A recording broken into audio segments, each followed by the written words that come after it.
Welcome to the Land Investing Business Secret Podcast, where each short episode we talk about the strategies, experiences, and the tools to help you launch, grow, and scale your land business.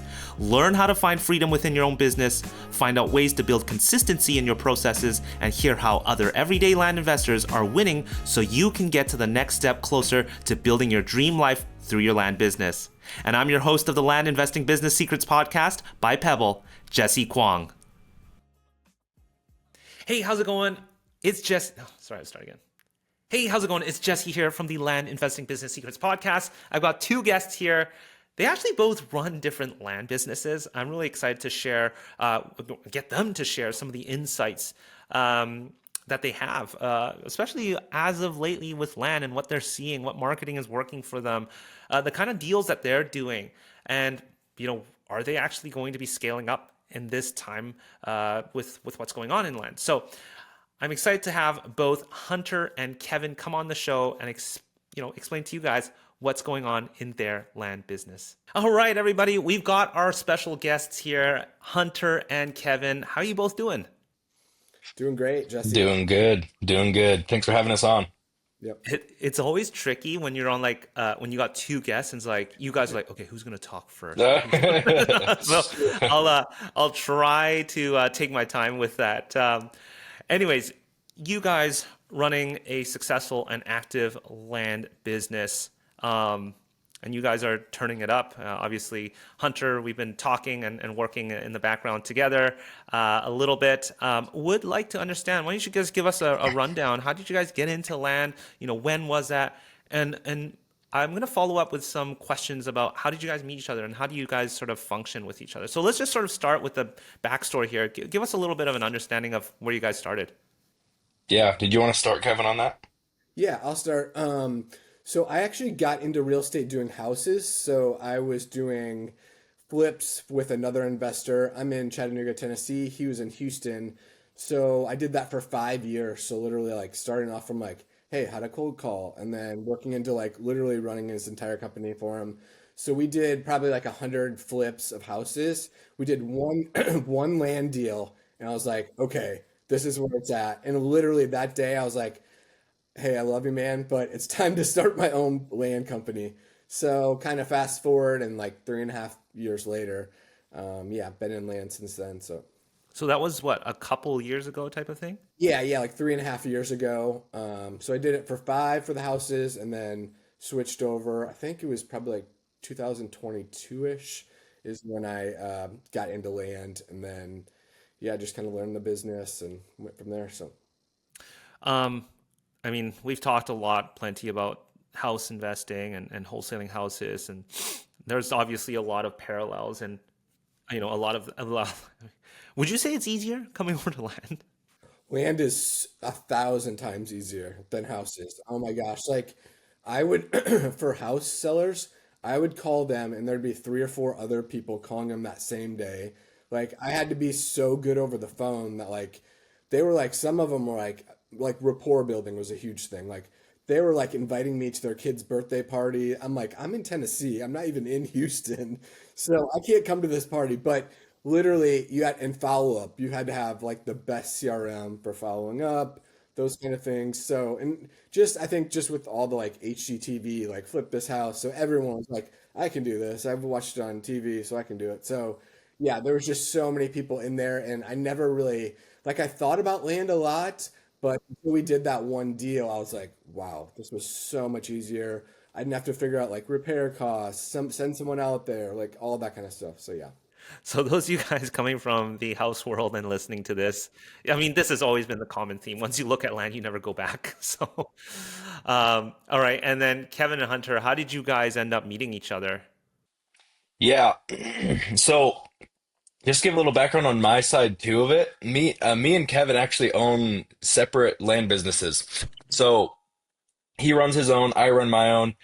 It was about 2.5 years ago, I think, for me that my brother came to me and he was like, "Hey, he runs 3 other businesses and he has 5 kids. So he's like, I have no time to start this business, but I heard like something about land flipping, and he's like, there's like a guy that like my dad knew that was doing it, and like we sat down, had a meeting with him, and we first heard about it from Pete Reese. That's how that guy knew about it, and he's like, you guys should take a look at it. And I was back when his course was completely free. So I went through the whole thing, and then he like switched it to like $1,000 right when we're like, let's start this. And I was like, oh gosh, dang, now I'm gonna have to pay a lot of money for this. And so we started that business, and I kind of ran the entire thing, learned how everything worked, and yeah, I had zero real estate experience before this, and I kind of just jumped into it. I didn't do one-on-one coaching, which I kind of wish I did because it would have made things a lot easier. But just kind of got into it, and yeah, been doing that ever since. And yeah, me and Kevin have, we that's another reason why we wanted to start this course was just because like he has such a different background than I do, and we felt like we can relate to a wide variety of people. For sure. And we're going to touch upon that for sure. So you guys are coming from two different land businesses, so it's great. We're going to get some different perspectives on this. Well, I'll start with you first, Kevin. Like, what do you feel like, especially like, things have changed quite a bit since 2022, 2023. Let's just say in the last 12 months, what have you been experimenting with and what have you tried or some sort of big takeaways in 2025 as we're coming to the end of the year here? Yeah, I think definitely the marketing channels have changed a lot. Obviously, like the main ones we focus on are mailing, texting, and cold calling.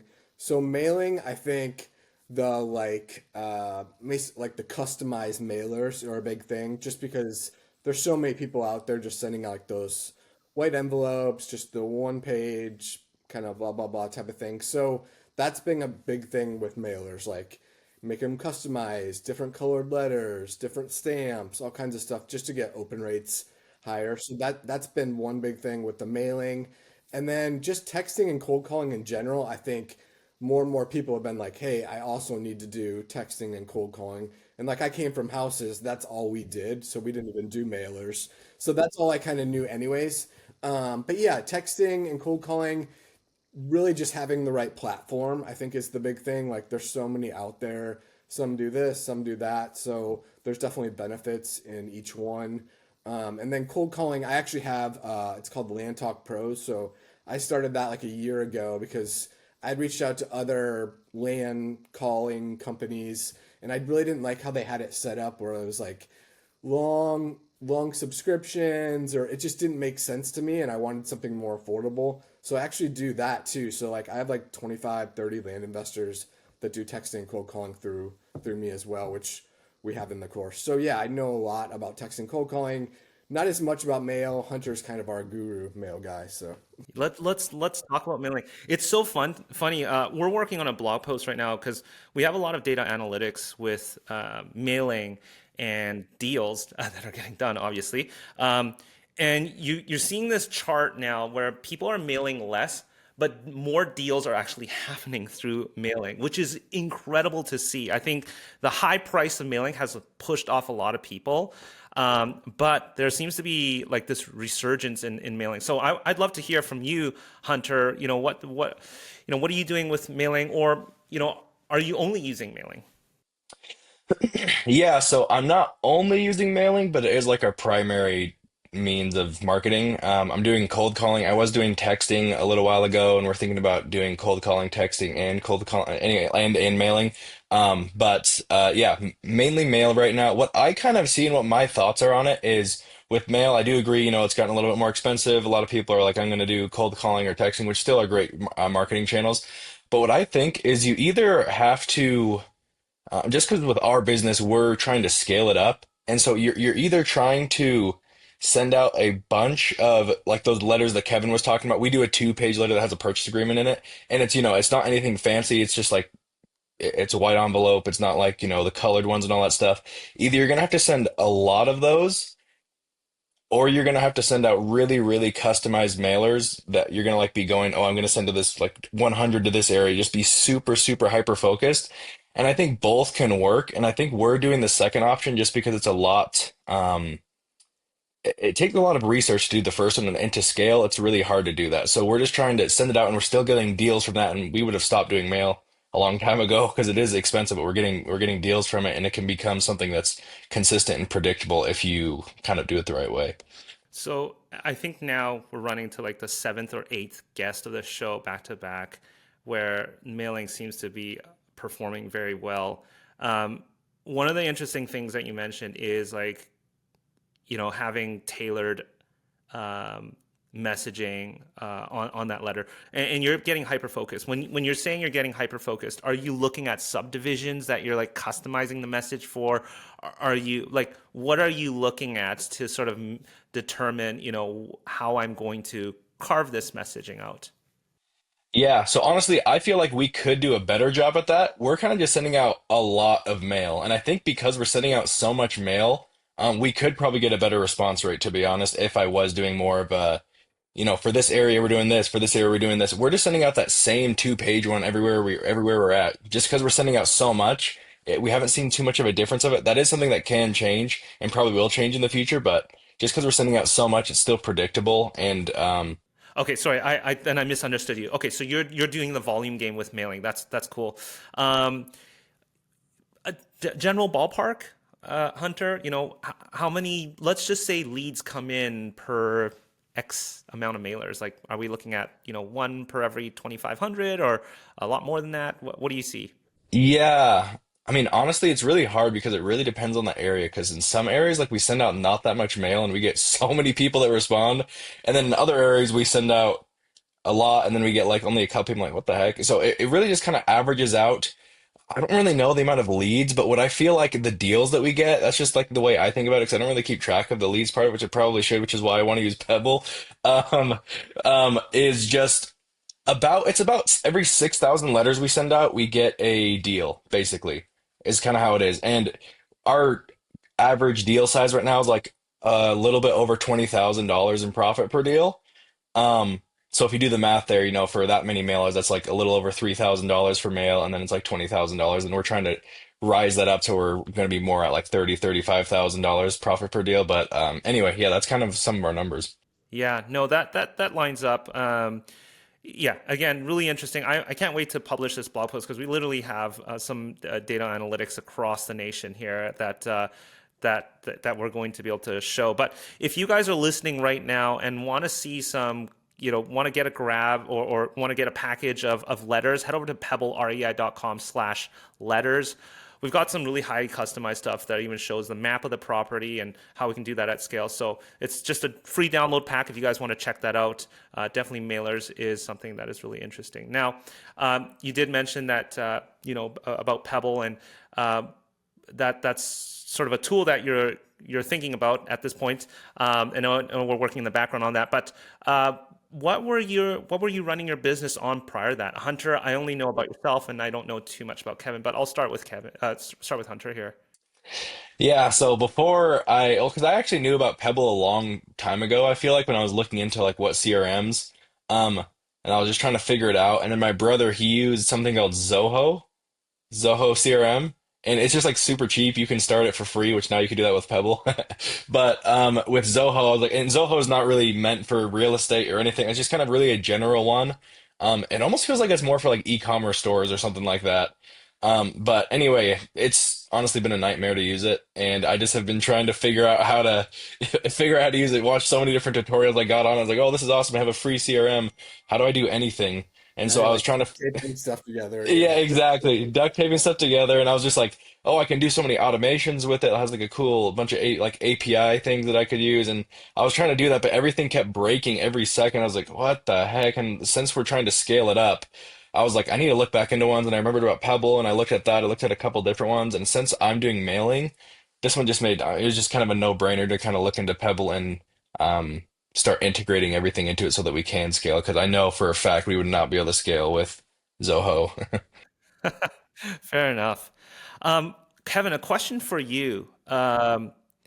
How have things changed in the last 3 years? Like, you hear people are starting to have to send more marketing out there, but like, I don't know. I feel like we're sort of spoiled in a way, and I don't mean that in a condescending way, but especially you coming from the house side of things, like that, like it must be like nothing to you. So help us, give us some perspective in what you see and felt in terms of the contrast. Yeah, I think it's always funny, especially because we're in a lot of communities. I know tons of land investors, and I'll always see, especially new people, they'll be like, land sucks, or I can't get deals. I'm like, you have no idea how difficult it is coming from houses to land. Like, with- yeah, like literally, I think what I've seen is, and I don't say this like take this the wrong way, but like land investors in general are kind of lazy, to be honest. Like they just don't follow up with leads and they don't have like a good CRM system set in place. So like, hey, if this person says call me back in a month,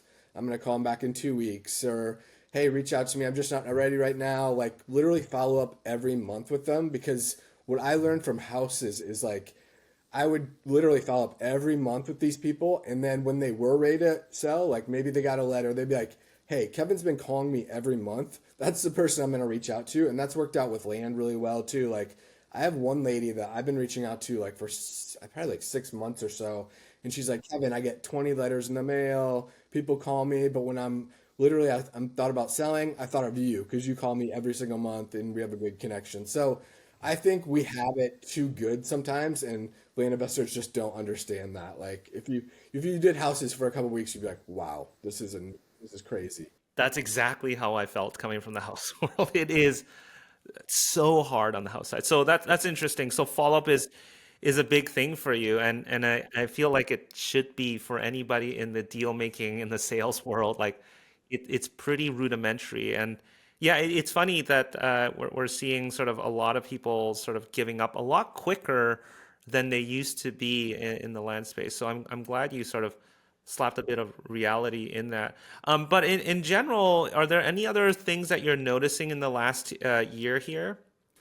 Um, yeah, I think focusing like the filtering, like making sure that like you're picking whether it be subdivides or like a survey hack or whatever you're trying to do, you really have to gather the right data. Because like when I started, there was no land portal, there was no like I used data tree, so like I was getting deals back that like were landlocked and like so now we have the tools in place with Pebble CRM, like Land Portal, pulling data, like using all those tools like to like market selection and all those kind of things. So I think you'd really have to like nail down what your kind of plan is, if you will, and not just kind of like, hey, let's just kind of spray and pray and see what happens here. But yeah. Are you saying that they should know their sort of exit strategy beforehand and it goes in with the marketing or like Yeah, yeah. I think like, hey, I'm gonna just buy and flip. So then I'm gonna shoot for like, because we do more rural land, so like 2 acres and up, outside of city limits, less restrictions. So we don't really do info lots or anything like that. So yeah, really say, hey, from 2 to 20 acres, I'm gonna just buy and flip, and then also like higher acreages, make sure there's more road frontage for subdivides, and obviously like wetlands filters and slope and all those kind of things you can put in. So that's a big thing. There's something else I was just gonna mention that I kind of forgot about, but anyways, yeah. yeah, yeah, no, that's totally fine. Um, and Hunter, how about yourself? You've been in this for a couple years as well. You're scaling up, um, it's people say it's a challenging time, but you're able to scale up, why are you scaling up and are you able to scale up? Yeah, so I mean, we're kind of in the middle of it right now. Like it was kind of a solo operation for the first while in the business where I was doing literally everything, which I think is how most people start out. It was just getting, even though, as Kevin was saying, sometimes land investors are lazy. Maybe I was lazy because I was getting kind of tired of doing everything. I was like, I don't want to be doing all this stuff. This sucks. Doing everything. Like for the first while, it's fine. But when you do it for over a year and you're doing every single part of the business, your brain is just like, I just want to not do some of this so I can focus on other parts of it. So, yeah, we got a VA, and then we also got a salesperson that the salesperson has taken a lot off my plate, so that I can focus on just managing, not just managing everything. Obviously, I still have to be in like the day to day in some parts of it, but yeah, we are able to scale. We're just trying to get up to like right now, to be transparent, we're sending out how much mail? I think we're sending out like close to 20,000 mailers a month. And then we're also doing cold calling.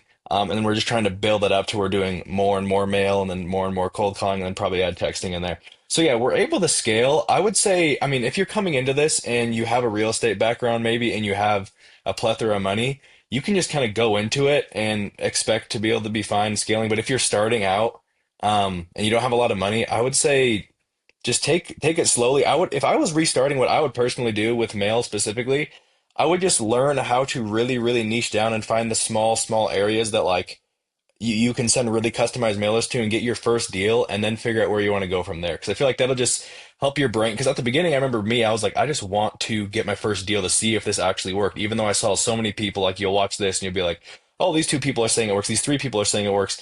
But once you see it, then it kind of clicks in your brain. So that's what I would do if I was restarting, and I had no idea what I was doing. Just get your first deal as quick as possible with the least amount of money possible, to be honest. All right, so you've heard it from both of them here on the show.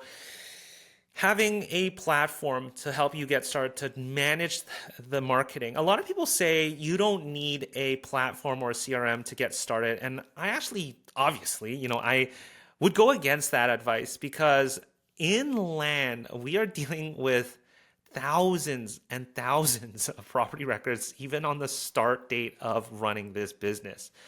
And it's really important to stay on top of that because if you don't, you're going to lose out, especially with follow up. You heard it from Kevin how important and how easy it is to follow up, yet a lot of us just don't and then just kind of give up on things. So, we want to make this so easy for you now inside of Pebble. We have built a completely free plan where it's useful that you can actually get deals done inside of Pebble. There is no, essentially what we're seeing is it's taking a little bit longer for people to get deals done, and we want you to be able to get deals done. So head over to pebblerei.com. You can get your free account with Pebble. You can get up to 10 deals on your deal board, unlimited sort of marketing and letters. You can get access to letters as well.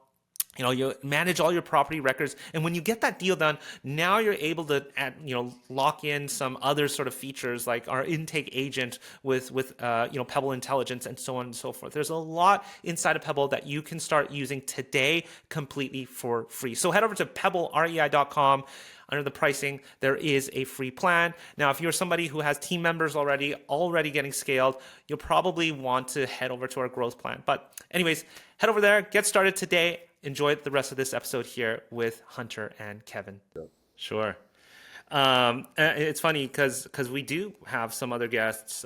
One that comes to mind is Kay Walker and the two sisters, the Danielson sisters. They Yeah. yeah. Yeah. Yeah. They just work out of a small area and it just it man, it keeps their pipeline so full to see that. So that's awesome to hear. That's something you would suggest, and I think that is very realistic too. Now, Hunter, you are handing off stuff to your VAs, and then your sales. Like, so what is your VA handling like very administrative stuff, and then sales, is that like on the dispo side? Like, help us understand those roles. Yeah, so we're still kind of in the process of it. With the VA, it's a little bit more streamlined. So I've had her for probably a year at this point, and I've really like I probably could have done it in a better way and maybe not have spent as much time, but I've just spent a ton of time teaching her how to do everything. I've gone on calls with her like all the time, making sure she wasn't messing everything up. But right now, what she's doing, she's really good. She does market selection for me because I have a whole entire thing about how to do market selection, it's like a really huge spreadsheet of like everything I look at to like make sure that this is an area I want to send to. So she does market selection, she pulls the data. She scrubs the data and then she also prices it for me. So she does all of that. And we're gonna have to get another one that's able to price as well so that we can do more because it's getting to be a lot for her. But that's everything she does. So I've trained her how to do all that, and I just have to make sure, I definitely double check it afterwards and just make sure everything's looking good, that everything's not wildly off. But usually she's doing pretty dang good now. And then the sales part of it, he answers the calls when they come in, and he um, finds realtors if we need to have a realtor opinion, all that kind of stuff up until it gets to where we have to send it to the title.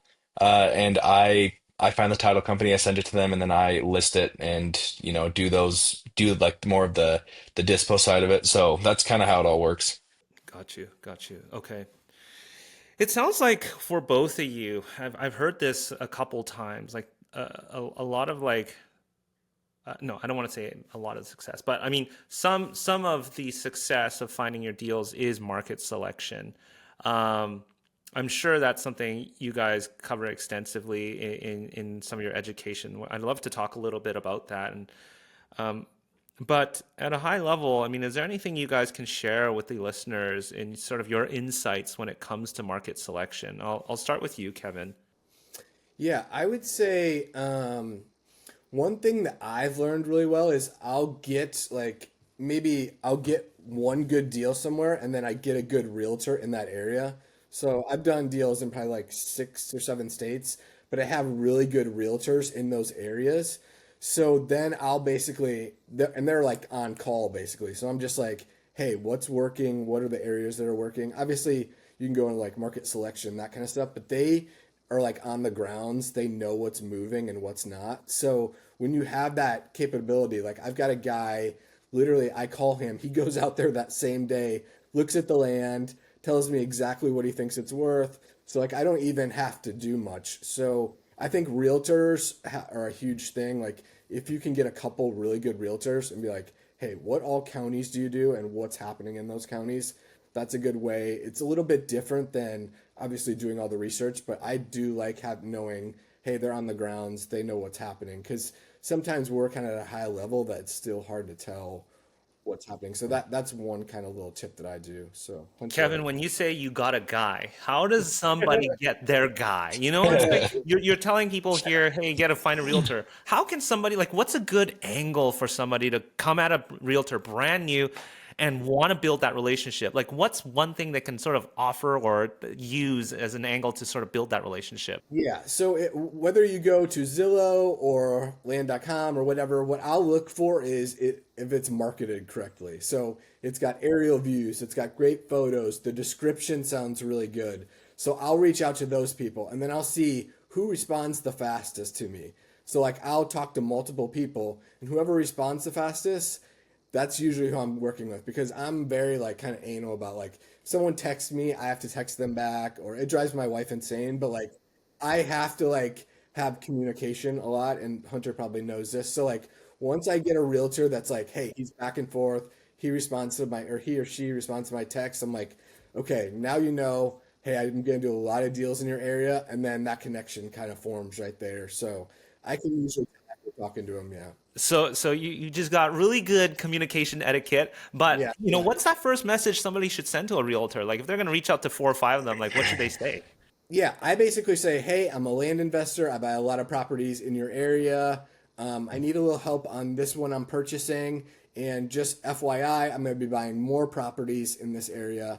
So kind of dangle that carrot in front of them. And then they're like, okay, this is more than just one deal. This could be multiple deals. And a lot of times that'll pique their interest. And they're like, okay, let's really get into this. And then we kind of grow that relationship. So. Got you. And then how about yourself, Hunter? What sort of a you know a market selection sort of tip you might have? Yeah, so market selection, I'll give you a market selection tip as well. I'd say one thing I'd say on the realtor piece, real quick, is in the course, I actually had that exact same question where I'm like, everybody says like whenever I'd have like deal reviews in some courses or whatever, where it's like that one day where you have a deal review and they're like, oh yeah, I can't really tell, get a realtor opinion. I'm like, how do I do that? Like nobody's telling me how to do that. And so I was just like, okay, so I had to figure that out on my own, just from trial and error. And I actually like built out a script of what I use when I talk to realtors at the beginning, especially for people that don't have like a sales background. I felt like it was really helpful. And so anyway, um, basically it's similar to Kevin, where basically like when I call them, I just say, hey, like, do you have is now a bad time to talk? And they're like, no, no, not, now's a great time. And then I'm like, okay, cool. And I basically say that same thing where, hey, I'm a land investor in this area. There's a word for word one inside of our course, but basically it says a thing where you dangle the carrot in front of them where you say, hey, like I'm going to be sending out a lot more marketing to this area. And also there's a lot of people that want this, they want market value for pieces of land and I can't do anything with them. So I'll send them your way and kind of just have like that kind of mindset with them. Be like, hey, like I'll send them over to you, and so you're basically gonna have to spend, not that much time. You're just giving me a quick CMA on this one, and then you're gonna get a bunch of warm seller leads, and also we're gonna be buying more. And then, if you're able to build up that rapport and then show them the value, a lot of time that they'll work with you, and then you stay really responsive after that. And then once you get your first deal with them, and you do something that gives them money, then at that point they're locked in with you. You just have to like get past that first little part, and that's what I've found. And I feel like nobody else really explains that. They're just like, find a realtor. I'm like, I don't know what that means. So that's kind of, it's like, what do I do?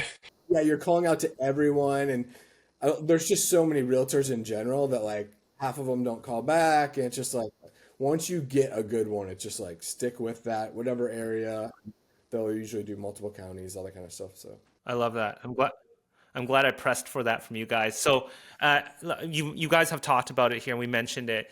You guys actually are together not because of your land business, because you've put together some content and some training for people that want to get into land.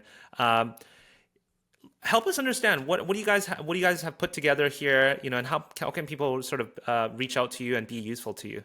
yeah, so the name of our course is it's Plot Profit Academy. So probably 8 months ago, Hunter reached out to me, and I had been thinking about it too. We're like, gosh, there's all these courses. They're all thousand, $2,000, $3,000 to get started.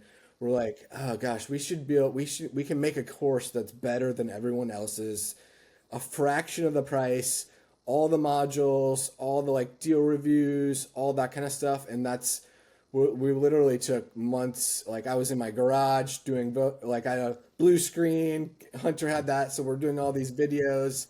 But yeah, Hunter, you can go more into depth with it. But Yeah, yeah. So we have that. We have all the videos and everything, just like in any other course. We also have it's a course and community built into one. So I don't know if you ever heard of like School, like Skool. It's kind of like that. It's not school, but it looks exactly like it. And it has the course and the community in there. We have the deal reviews. We have, the VIP chat where you can ask any question. And then the cool thing also that we have that's also included in our membership is an AI chat that's trained on every single one of our videos, all of our course data, so you can get a really customized quiz